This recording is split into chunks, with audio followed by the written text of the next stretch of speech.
電気を使わずに光を当てるだけで酸化反応と還元反応を起こすことができる。これが光触媒ということになります。光触媒が実用化されています。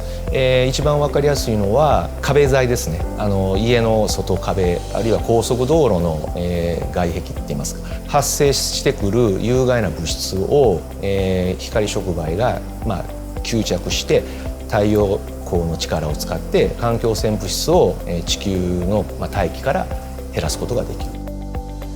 屋根に太陽光パネルを敷いて太陽のエネルギーを使って発電しています。ただし電気っていうのはためが効かないですね。貯蔵できないと。光触媒は化学物質を製造することができます。それを一旦貯めることができます。太陽光発電とはですね、ちょっと対極にある、そのウィークポイントを十分カバーするような特性性質を持っているというふうに思います。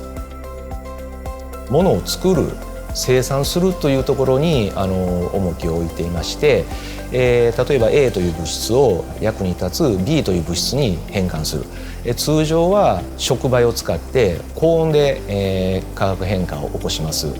それを光触媒を使うことで室温であるいは太陽の力を使ってほとんどエネルギーコストをかけずに A という物質を B という物質に変換する、そういう研究をですね主にしています。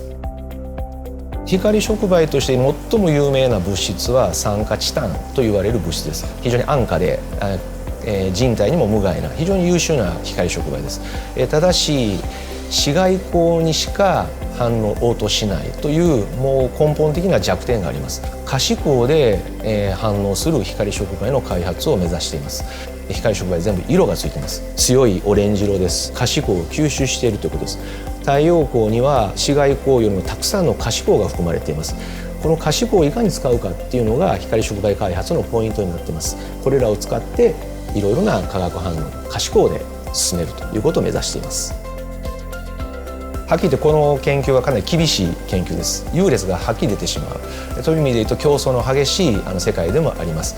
ただし世界最高の効率を出した時の達成感、これはやはり自分だけではなくて他の人も認めてくれるということで、世界中の人が認めてくれる、世界一を目指して研究しているということで非常に厳しい世界ですけどもやりがいを持って研究している。